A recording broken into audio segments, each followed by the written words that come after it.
فلا هادي له ونشهد أن لا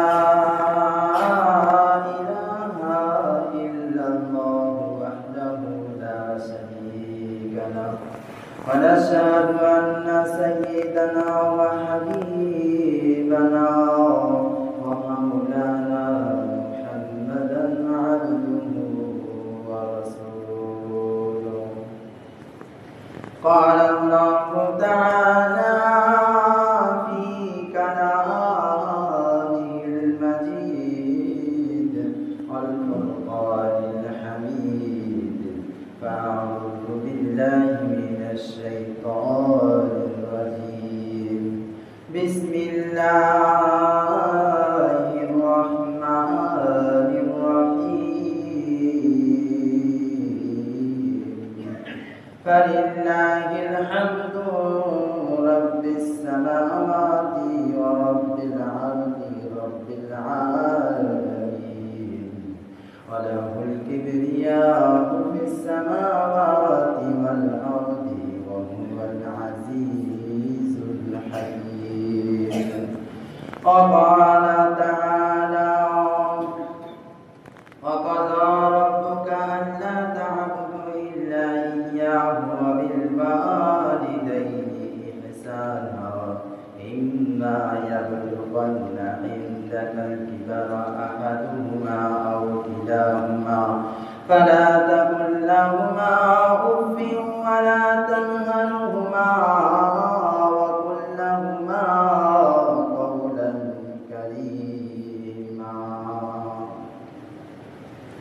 وقال تعالى الذين يحملون العرش ومن حوله يسبحون بحمد ربه ويستغفرون للذين آمنوا ربنا وسعت كل شيء رحمة وعلما فاغفر للذين تابوا واتبعوا سبيلك وقهم عذاب الجحيم صدق الله العظيم اللهم صل على محمد وعلى آل محمد كما صليت على إبراهيم وعلى آل إبراهيم إنك حميد مجيد اللهم بارك على محمد وعلى آل محمد كما باركت على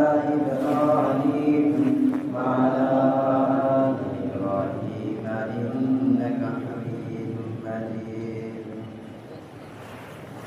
अल्लाह ताला का बहुत बड़ा एहसान और करम है कि वह अल्लाह जिनकी तारीफ खुद वो बता रहे हैं से अल्लाह तालार एत बड़ दया एवं एहसान তিনি তার কথা কুরআন মাজিদের 25 পারায় সূরা জাসিয়ার 36 নম্বর আয়াতে বললেন ফালিল্লাহিল হামদু রাব্বিস সামাওয়াতি ওয়া রাব্বিল আরদি রাব্বিল আলামিন সমস্ত প্রশংসা সেই আল্লাহ তাআলা ফালিল্লাহিল হামদ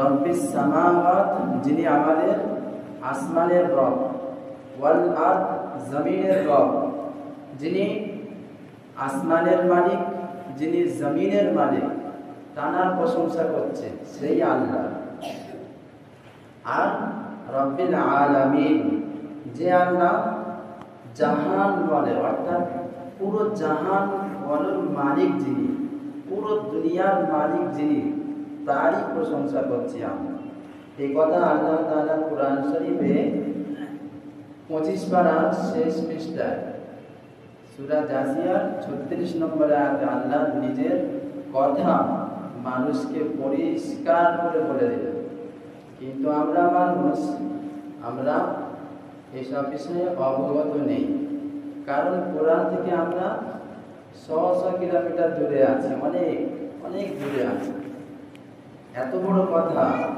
আল্লাহ তাআলা বললেন তার পরের আয়াতে আল্লাহ ফের বললেন ওয়ালাহুল কিবরিয়াউ ফিস সামাওয়াতি ওয়াল আরদ ওয়া হুয়াল আজিজুল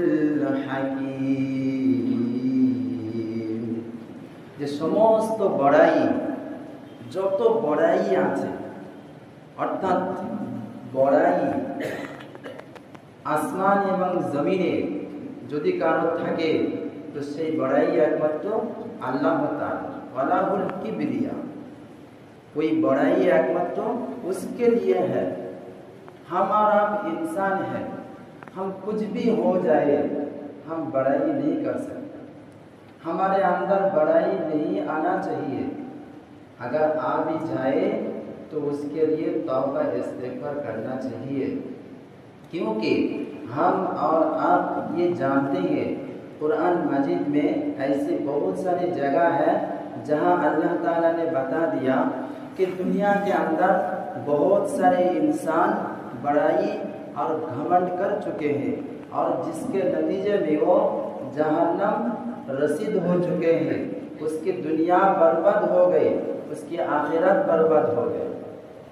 जैसे फिरौन, हामान, कारून, सद्दात और इसी तरीके से अबू जहल, उमैया बिन खल्फ, इसी तरीके से बहुत सारे ऐसे मिसाल है जिन्होंने बड़ाई की और इस बड़ाई के नतीजे पर उनको दुनिया और आखिरत बर्बाद और तबाह करके रख दिया।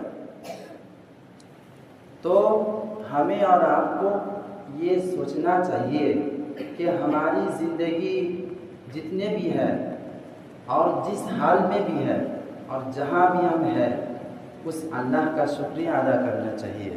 वलाहुल किबरियाउ फिस्समावाति वल अर्द व हुवल अज़ीज़ुल हकीम। ज़मीन और आसमाনের সমস্ত বড়াই সেই আল্লাহ তাআলার, যিনি জবরদস্ত হিকমত ওয়ালা, হুয়াল আজিজুল হাকিম। ये দুটো আয়াতের মাধ্যমে আমাদের জিন্দেগির কিছু সময় যেন এমন মনে হচ্ছে যে সত্যি অনেক সময় এমন সময় চলে গেছে যে সময়টা আমরা অবহেলায় এবং গাফলতির সঙ্গে পার করে দিয়েছি আর তাতে অনেক কিছু ভুলভ্রান্তি করে ফেলেছি। আসি 24 পারায় সূরা গাফির, যার নাম সূরা মুমিন, এর 7 নম্বর আয়াতে আল্লাহ বললেন الذين يحملون العرش ومن حوله يسبحون بحمد ربهم ويستغفرون للذين آمنوا। ওই আল্লাহ, যে আল্লাহ তাআলার আরশ মুআল্লা, যে সমস্ত ফেরেশতারা উঠে রেখেছেন, মানে যে সমস্ত ফেরেশতারা আল্লাহর আরশ মাওলাকে আর কি উঠিয়ে রেখেছে, নিজেদের কাঁধের উপরে ভর করে তা ধরে রেখেছে। তো সেই ফেরেশতারা তারা আল্লাহর কত মানে নৈকট্য আছে, একবার ভাবো যে ওই ফেরেশতাগুলোর কত মূল্য আল্লাহর কাছে। কত কোটি কোটি ফেরেশতা আছে, কিন্তু ওই কোটি কোটি ফেরেশতাদের মধ্যে ওই ফেরেশতাগুলো, যে ফেরেশতারা আল্লাহ তাআলার আরশ ধরে আছে, তাহলে তাদের কত মূল্য। সেই ফেরেশতারা দোয়া করছে, কি তাদের দোয়া আল্লাহ কোরআনে জিকির করেছে। সূরা গাফিরের 7 নম্বর আয়াতে আল্লাহ সেখানে ওদের দোয়া, কাদের জন্য দোয়া করছে সেটা আল্লাহ পুরো বর্ণনা করেছে। আল্লাযীনা ইয়াহমিলুনাল আরশা, যারা আরশকে উঠিয়ে রেখেছে অর্থাৎ ধরে রেখেছে। ওয়ায়ুসাব্বিহুনা বিহামদিহি, আর তারা কি করছে আল্লাহর পাক বর্ণনা করছে সবসময় যে হে আল্লাহ তুমি পবিত্র। ওয়ায়ুসাব্বিহুনা বিহামদিহি, আর আল্লাহর প্রশংসা করছে। ওয়ায়াস্তাগফিরুনা লিল্লাযীনা আমানু, আর তারা সবসময় ইস্তেগফার করছে। আমানু, যারা ঈমান এনেছে। যারা ঈমান এনেছে কারা? আমরাই, আমাদের পূর্ববর্তী কওম যারা ঈমান এনেছে তারাই। অর্থাৎ যারা আল্লাহকে বিশ্বাস করেছে, আর আল্লাহকে বিশ্বাস করার পরে সেই সময়কার যে নবী ছিল সেই নবীকে ফলো করেছে আর তাকে মেনেছে। বাকি অন্য কোনো দেব দেবী দেবতা বা কিছু তারা মরণ পর্যন্ত আর মানেনি, আর সেগুলো তারা দিল থেকে বা এমনি তাদের ক্যারেক্টার থেকে তারা হচ্ছে কি ফলো করে। তো এরা জান্নাতি। তো আমাদের জিন্দেগিতে অনেক ভুল ভ্রান্তি হয়ে যাচ্ছে, অনেক গুনাহ হয়ে যাচ্ছে। তো আমাদের জন্যে ওই আল্লাহর আরশ উঠানোর ফেরেশতারা তারা মাগফিরাত করছে। ওয়ায়াস্তাগফিরুনা লিল্লাযিনা আমানু, হে আল্লাহ তুমি ওদেরকে ক্ষমা করে দাও। আল্লাহর কাছে দোয়া চাচ্ছে কে? রব্বানা ওয়াসি'তা কুল্লা শাইইন রাহমাতাও ওয়া ইলমা ফাগফির লিল্লাযিনা তাবু। হে আল্লাহ তোমার ওই সমস্ত বান্দা যারা ঈমান এনেছে আর অনেক কোতাহি, অনেক ভুলভ্রান্তি, অনেক গুনাহ তাদের থেকে হয়ে যাচ্ছে, আল্লাহ ওরা যখন তওবা করছে ফাগফির লিল্লাযিনা তাবু, আল্লাহ তুমি ওদের সমস্ত গুনাহকে ক্ষমা করে দাও। ওদের তওবা করার কারণে আল্লাহ তুমি ওদেরকে ক্ষমা করে দাও। কিন্তু এখানে একটা বিষয় যে আজকের আমাদের সমাজের কিছু মানুষ আছে তারা দোয়া করতেই চায় না।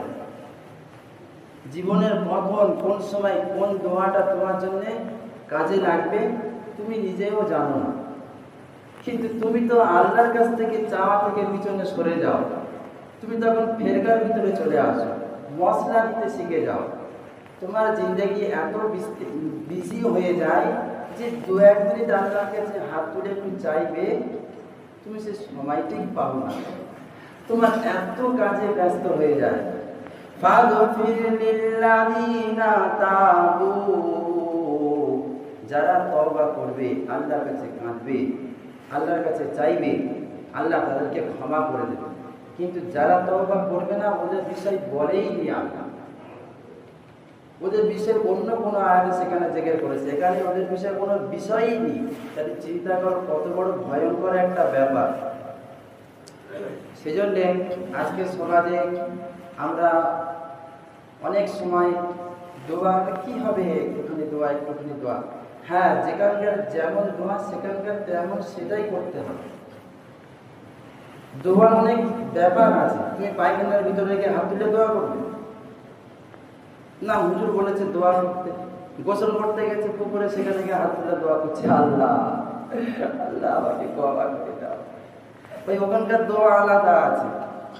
তুমি খেতে বসেছো, বিবি বাচ্চাকে বলছো খাওয়া বন্ধ করা গিয়ে দোয়া করে নিয়ে আসো, ফাতিহা পড়বে, আল্লাহ কি ফাতিহা পড়বে, সূরা ফাতিহা তুমি পড়েন না, আল্লাহ বাস হয়ে গেল। ভাই ওখানকার দোয়া গুলো নয়, ওখানকার দোয়া আল্লাহুম্মা বারিক লানা ফিমা রাযাকনা, নবী যেরকম শিখিয়েছে বলেছে করেছে সেগুলোই করো। বিসমিল্লাহ ওয়ালা বারাকাতুল্লাহ বলে খাও, ওই দোয়া হয়ে গেল। গোসল করতে যাচ্ছ, ওর দোয়া আছে নাওয়াইতুল গুসলা লিরাফিল জানাবা, ওর দোয়া হয়ে গেল। পায়খানায় ঢুকেছো, আল্লাহুম্মা ইন্নী আউযু বিকা মিনাল খুবুসি ওয়াল খাবাইস, ওর দোয়া হয়ে গেল। এবার তুমি নামাজ পড়েছো, নামাজ পড়ার পরে এখানে দোয়া করবে, এখানে তুমি তাসবিহ পড়ে চলে যাচ্ছ, দোয়া হয়ে গেছে না, এটা তো তাসবিহ হলো, আল্লাহর প্রশংসা হলো। এখানে আয়াতে পরিষ্কার বলছে ওয়ায়ুসাব্বিহুনা বিহামদিহি, ওই সমস্ত ফেরেশতারা যারা আল্লাহ তাআলার প্রশংসা করে, আল্লাহর পাক পবিত্রতা বর্ণনা করে। তারপরে ওয়ায়াস্তাগফিরুনা লিল্লাযিনা আমানু, আর ঈমানওয়ালার জন্য তারা আল্লাহর কাছে ক্ষমা চায়।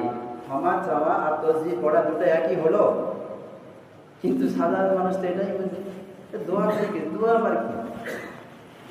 ঠিক ওরকম জানাজার নামাজ পড়ে সঙ্গে সঙ্গে মাইয়াতকে নিয়ে যাও, নিয়ে গিয়ে দাফন করে সারা দিন না দোয়া করো, প্রত্যেকদিন যাও গিয়ে দোয়া করো। কিন্তু না, ওখানেই দোয়া করতে হবে। জানাজার নামাজ পড়ে ওই জায়গাটাই মাইয়াতকে লিখে দোয়া করো।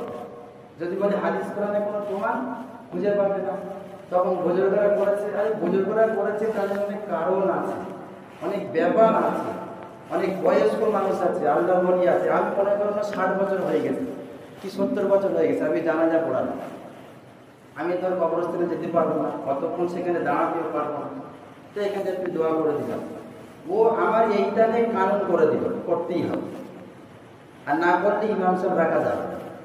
যদিও বা ইমাম সাহেব রাখে তো বলবে সমাজে এখন অনেক টেরকা হয়ে গেছে, ইমাম সাহেবের কিছু বলা যাবে না, আর যে যেরকম করছে করুন। এই মশলাটা তো ঘেঁটে গেল, আসল মশলাটা তো জানা হলো না।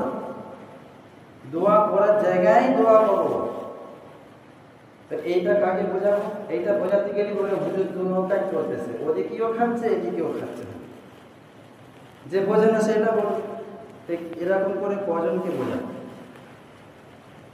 জিনিসটাকে আমি মানা করিনি কাউকে, আর না আমি কাউকে রুখছি, করো একটু সাইড, একটু যেটা যেটা তরিকাতে সেখানকে ইচ্ছা মতো খাবো।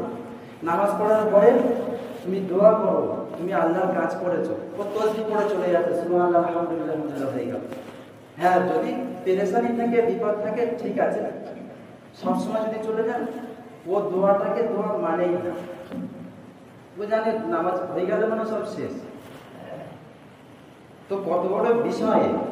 ওয়াস্তাগফিরুনা লিল্লাযিনা আমানু রাব্বানা ওয়াসি'তা কুল্লা শাইইন রাহমাতান ওয়া ইলমা। হে আল্লাহ, তোমার ইলমের মধ্যে আছে, তোমার রহমতের মধ্যে আছে যে সমস্ত মানুষ তারা কেমন কি কাজ করছে, আল্লাহ তুমি জানো। ফাগফির লানা, আল্লাহ তুমি তাদেরকে ক্ষমা করে দাও। ফাগফির লিল্লাযিনা তাবু, আল্লাহ যদি তারা তওবা করে তাদেরকে তুমি ক্ষমা করে দাও। কারা? যারা আল্লাহর আরশকে উঠে রেখেছে, তারা দোয়া করছে আল্লাহর কাছে। ইয়েস, কোরআন শরীফে 24 পারায় সূরা গাফির, এর 7 নম্বর আয়াত।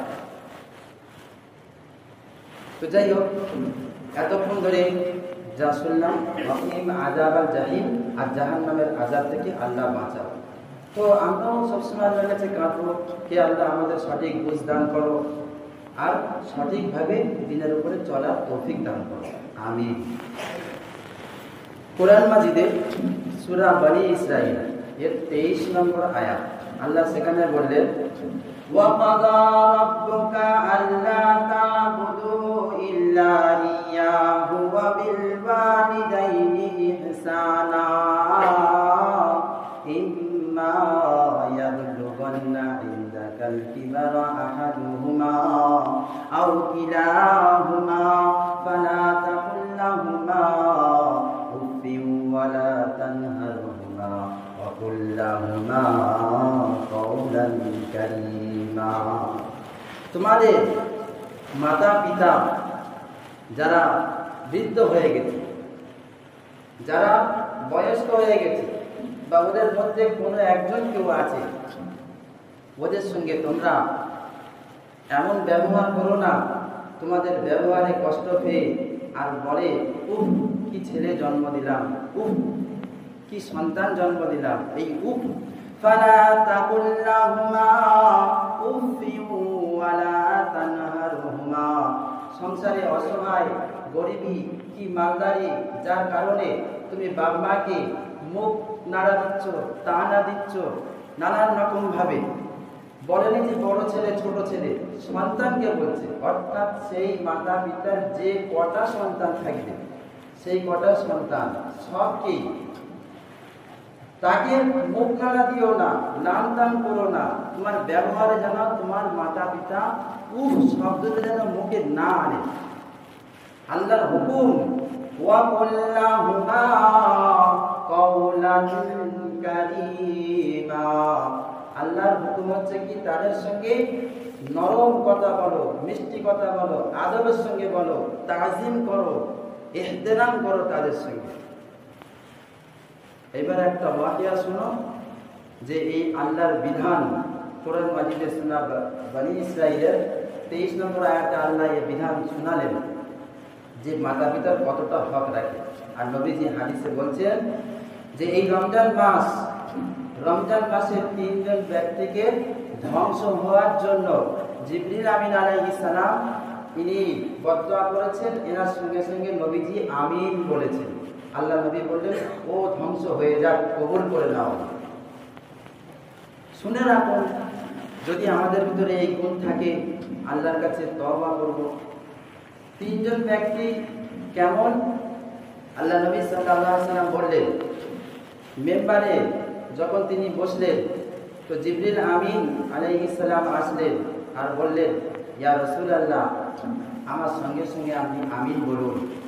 আল্লাহ নবী সাল্লাল্লাহু আলাইহি ওয়াসাল্লাম আমিন বললেন, এমনইভাবে ফের আমিন বললেন, এমনইভাবে ফের আমিন বললেন। যখন জুমার নামাজ শেষ হয়ে যায়, সাহাবারা জিজ্ঞাসা করলো, ইয়া রাসূলুল্লাহ, আজকে আপনি নতুন শব্দ ব্যবহার করলেন, ইতিপূর্বে তো আমরা কখনো শুনি নাই, এর কারণগুলো কি একটু জানিয়ে দিন।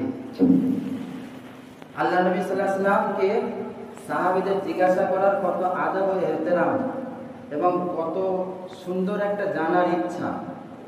আজকের আমাদের সমাজে সবকিছুই তো নিজেরাই জেনে গেছে, নিজেদের যে তাহকিক গবেষণা বাইরে বেশিরভাগ সমাজে সেটার দিকে নেই। সামান্য সামান্য জিনিস যেগুলো না ফরজ, না ওয়াজিব, না সুন্নাত, বলকে নফলের খাতায়, সেই সব জিনিসগুলো নিয়ে ঝগড়া করবে আর নিজেদের মন গরম করে মসজিদে আসা বন্ধ করে দেবে। ভালো জিনিস, তোমার না আহলিয়াত আর তোমার মূর্খতার কারণে, তোমার অশিক্ষিতার কারণে তোমাকে আল্লাহর ঘর থেকে তোমাকে আটকানো, আর সাথে সাথে তোমার এই মূর্খমির কারণে তোমার দোস্ত বন্ধুদেরকেও আটকে দেবে। তো তোমাকে এমন জায়গায় নিয়ে চলে যাবে এই সামান্য সামান্য জিনিস থেকে, যেগুলো তোমাকে হাক্কানি আলিম উলামার কাছে গিয়ে ভালো করে জানার দরকার ছিল, কিংবা তালাবুল ইলমি ফারিদাতুন আলা কুল্লি মুসলিম, কিংবা তোমার সে বিষয় ইলম শিক্ষা ছোটবেলাতে করা দরকার ছিল। তুমি করোনি, জানোনি, বোঝোনি, সময় হয়ে গেছে। তো রাস্তা কি? রাস্তা প্রচুর হাক্কানি আলেম উলামা আছে, তুমি একটা নয়, দুটো নয়, 10টা, তুমি যাও, ভ্রমণ করো, সফর করো, মেহনত করো, জানার চেষ্টা করো, নিশ্চয়ই আল্লাহ তোমার জন্য রাস্তা খুলে রেখেছে। ওয়াল্লাযীনা জাহাদু ফীনা লানাহদিয়ান্নাহুম সুবুলানা ওয়া ইন্নাল্লাহা লামাআল মুহসিনিন। 21 পারায় সূরা রোমের উপরে শেষের আয়াতে আল্লাহ সেখানে বললেন যে আমার একটা রাস্তা নয়, হাজারো রাস্তা আছে। আমার সেই হাজারো রাস্তায় বান্দা যত মেহনত করবে আমি তার রাস্তা খুলে দেব, আর আমার ইহসান তার উপরে থাকবে। যাই হোক, তো কি হলো? মাতা পিতা যে খিদমত সম্পর্কে বলতে গিয়ে নবীজির এই হাদিসটা জানালাম যে রমজান মাস পেল আর সাহাবীরা জিজ্ঞাসা করলেন, ইয়া রাসূলুল্লাহ, আপনি আমিন আমিন বললেন। তো আল্লাহ নবী সাল্লাল্লাহু আলাইহি ওয়াসাল্লাম বললেন, হ্যাঁ, জিবরিল আমিন আলাইহিস সালাম এসে বলল যে রমজান মাস পেল আর নিজের গুনাহকে ক্ষমা করে নিতে পারল না, সেই ব্যক্তি ধ্বংস হয়ে যাক। যে রমজান মাস পেল আর নিজের গুনাহকে ক্ষমা করিয়ে নিতে পারল না, সেই ব্যক্তি ধ্বংস হয়ে যাক। নবী বলছেন আমিন, জিবরিল আমিন আলাইহিস সালাম বলছেন আমিন, সেই ব্যক্তি ধ্বংস হয়ে যাক। দ্বিতীয়বার আমিন বললেন যে আপনার সামনে যখন কারোর সামনে যখন আপনার নাম নেওয়া হবে, মুহাম্মদ রাসূলুল্লাহ সাল্লাল্লাহু আলাইহি ওয়াসাল্লাম, সবাই বলে, যখন আপনার নাম নেওয়া হবে আর দরুদ পড়বে না। যখন আপনার নাম নেওয়া হবে কি পড়বে না? দরুদ। কিন্তু ঝগড়া কোথায়? সালামটা। সালাম যখন নবীজি রওজায় যাও সেখানে করো, গাঢ় করো, কিংবা তুমি একা যখন ঘরে বসে থাকো জিকির আজকার করো, ইচ্ছা মতো নবীর উপরে তুমি সালাম করো। কিন্তু যখন তুমি সমাজে কোনো জিনিস আম করে দেবে আর যার শরীয়ত দৃষ্টান্তে কোনো ভালো কানুন রাখে না, তো সেই জায়গাটা গন্ডগোল হয়ে যায়, ফের খিচুড়ি হয়ে যায়, ফের সমাজের ভিতরে একটা ভেদাভেদ সৃষ্টি হয়। বড়রা তো ঠিকভাবে চলে যাবে, সাধারণ মানুষ সামান্য সামান্য জিনিস নিয়ে ইগো নিয়ে হট হয়ে ফেরকা তৈরি হবে। এখানে কি বলছে হাদিসটা? পরিষ্কার বলছে যে তোমার নাম শুনলা, দরুদ পড়লো না, সে ধ্বংস হয়ে যায়। এই হাদিসটা মিথ্যে নয়, ফাজাইলে আমলে আপনি চেষ্টা করলে সেখানে পাবেন, এমনি হাদিসের কিতাবেও পাবেন। রমজানের যত হাদিস আছে পরিষ্কার হাদিস। তৃতীয় আল্লাহ নবী সাল্লাল্লাহু আলাইহি ওয়াসাল্লাম বললেন, বৃদ্ধ মাতা পিতার মধ্যে যদি কেউ একজনকে পায় আর সে যদি তার খেদমত করে জান্নাতে না যেতে পারে, তো সেই ব্যক্তি ধ্বংস হয়ে যায়। তো আজকের যাদের বৃদ্ধ মাতা পিতা আছে আর তারা এই সুযোগগুলো অবহেলায় কাটিয়ে দিচ্ছে, পরকালে নবীজির এই বদদুয়ার সামনে কি করে যে মাফি তলব হবে আল্লাহই বেহতার জানে। কি হাদিস, নবীজি বলছেন আমি ধ্বংস হয়ে যাক যে মাতা পিতা একজনকে পেল আর তাদের খিদমত করে জান্নাতে যেতে পারলো না। তো চিন্তার বিষয়, আল্লাহ তাআলা যাদেরকে এই অমূল্য সম্পদ দিয়েছে, দুনিয়াতে এখনো পর্যন্ত মাতা পিতা বেঁচে আছে, যে তাদের সঙ্গে আদবের সঙ্গে সম্মানের সঙ্গে কথাবার্তা বলা, তাদের খিদমতে কেমন খিদমত, তাদের সম্পদ যদি থাকে তো সেই সম্পদ নিয়ে তাদের উপরে খরচা করা, যদি না থাকে নিজের অর্থ দিয়ে খরচা করা, তাদের সঙ্গে আদবের সঙ্গে কথা বলা, তাদের দোস্ত বন্ধু যারা আছে তাদের সঙ্গে ভালো ব্যবহার করা, আত্মীয় স্বজন রিশতেদার তাদের সঙ্গে ভালো ব্যবহার করা, এটা হচ্ছে হক মাতা পিতা। যদি মাতা পিতা চলে যায় তো তাদের জন্য সবসময় সওয়াব-পেশানি করা, দোয়া করা, সদকা দান খায়রাত করা, কোরআন তেলাওয়াত করে তাদের জন্য বকশানো, মানে অর্থাৎ তাদের যে সবসময় যেন তারা শান্তিতে থাকে, দুনিয়া থেকে একটা আজিম ইজ্জত এহতেরাম, আর দুনিয়া যদি চলে যায় তাদের জন্য, আর তাদের যারা আত্মীয় স্বজন বন্ধু বান্ধব আছে তাদের সঙ্গে ভালো ব্যবহার করা, এটাই হলো মাতা পিতার হক। এক ব্যক্তি তার মাতা পিতা, তার আব্বাজি ওয়ালিদ সাহেব ফৌত হয়ে গেছে, আর সে তখন বলছে যে ভাই, 2-3 ভাই, তো বলছে ভাই তো মা আছে, এনার খেদমত করার আমার জিম্মাদারিতে দাও, আর জায়গা সম্পত্তি যা আছে আমি মাফ করে দিচ্ছি, আমার লাগবে না, আমার খালি মাকে দাও, আমি ওর খেদমত করব। বলছে আচ্ছা। মাতা পিতা দুজনেই উভয়, কিন্তু সেই ব্যক্তি বলল যে আচ্ছা, ওর ভাইগুলো বললো ঠিক আছে, তাহলে তো ভালো কথা, জায়গা সম্পত্তি তোমার যখন লাগবে না, বাম্মা চাই, তো ও বাম্মার খিদমত করেই যাচ্ছে। কিছু সময় চলে যায়, মাতা পিতা তার দুনিয়াতে ইন্তেকাল হয়ে যায়, সে বেচারা অসহায় গরিব, অথচ মাতা পিতার খেদমতের কোনো ত্রুটি রাখে না। সবসময় টাকা পয়সাতে সব জিনিস হয় না, যেটা তোমার মুখের মিষ্টি ভাষায় আর তোমার খিদমতে যেটা হয় সেটা কোটি টাকাতে হয় না। কিছু সময় যে তুমি মাতা পিতাকে দর্শন করো, সেটা আল্লাহ নবী সাল্লাল্লাহু আলাইহি ওয়াসাল্লাম বলেছেন যে তুমি মুচকে হেসে তোমার মা বাবার দিকে যদি একবার তাকাও, একটা হজ ও উমরার সওয়াব পাওয়া যায়। আজকে তো আমরা মাতা পিতাকে দেখলে দূরে সরে যাই, এক্ষুনি কি বকবক করবে, কি বলবে না বলবে। তো যাই হোক, সেই ব্যক্তি স্বপ্ন দেখছে যে মাতা পিতা তুমি খেদমত করেছো, অমুক একটা পাথরের তলায় 100টা দিনার আছে, স্বর্ণ মুদ্রা, ওটা তুমি নিয়ে নাও। এটা হযরত হাকিমুল উম্মত মুজাদ্দিদুল দিন থানভী রাহমাতুল্লাহ আলাইহির কিতাবের তাসনিফের ভিতরে এক জায়গায় লিখেছে। তো ওই ব্যক্তি বলছে যদি ওই টাকায় বরকত থাকে আমি নেব। তো বলছে না, বরকত নেই। যখন সকাল হলো, বিবিকে বলছে বিবি এরকম একটা স্বপ্ন দেখেছি, তা আমি যাব না। বিবি বলছে টাকা নাও আর না নাও, একবার গিয়ে দেখে আসো না 100টা স্বর্ণ মুদ্রা আছে কি নাই পাথরটার তলায়। বলছে আমি নেবই না, তো যাওয়ার কি দরকার।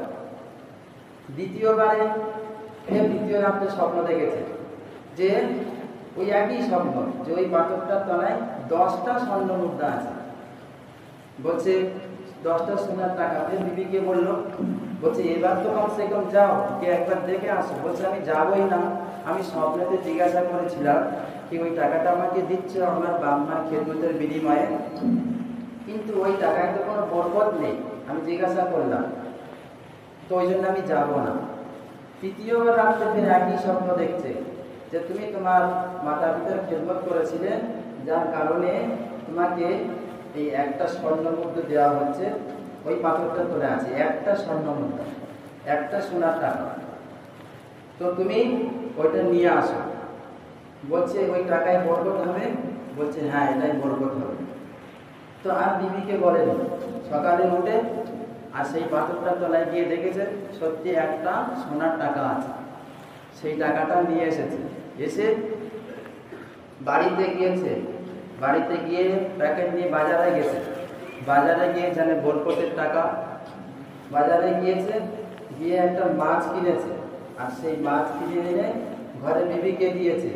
মাছটা যখন কেটেছে তো মাছের ভিতরে দেখছে একটা মতির টুকরা পেয়েছে, মতি।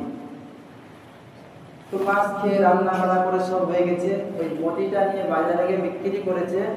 যারা সোনারে থাকে জুয়েলার্স, ওদের কাছে যখন ওটা বিক্রি করেছে, বলছে ওদের পুরো জিন্দেগির খরচা হয়ে গেছে, পুরো জিন্দেগির। সুবহানাল্লাহ, আল্লাহু আকবার। যে মাতা পিতার খিদমতের কত মূল্য আজকের আমি আপনি বুঝতে পারছি না। যাদের মাতা পিতা আছে তাদের খিদমত করতে পারছি না, আমরা বড়ই দুর্ভাগ্য। তো সেই জন্যে আজকের আমরা নিয়ত করেন যে যাদের যাদের মাতা পিতা আছে ইনশাআল্লাহ তাদেরকে রাজি খুশি করে যেন জান্নাতের হকদার হয়ে যেতে। আল্লাহ তাআলা আমাদের সবাইকে তৌফিক দান করুন। ইতিকাফ আজকের সূর্য ডোবার পর থেকে যারা ইতিকাফে বসবেন শুনে নিন, ইতিকাফ 3 রকমের, ওয়াজিব, সুন্নাতে মুআক্কিদা, আলাল কিফায়া আর নফল। ইতিকাফ ছেলেরাও বসতে পারেন, মেয়েরাও। কিন্তু প্রত্যেক জামে মসজিদে ওই মহল্লায় একজন বসা ফরজে কিফায়া, যদি একজনও না বসে তাহলে সবাই গুনাহগার।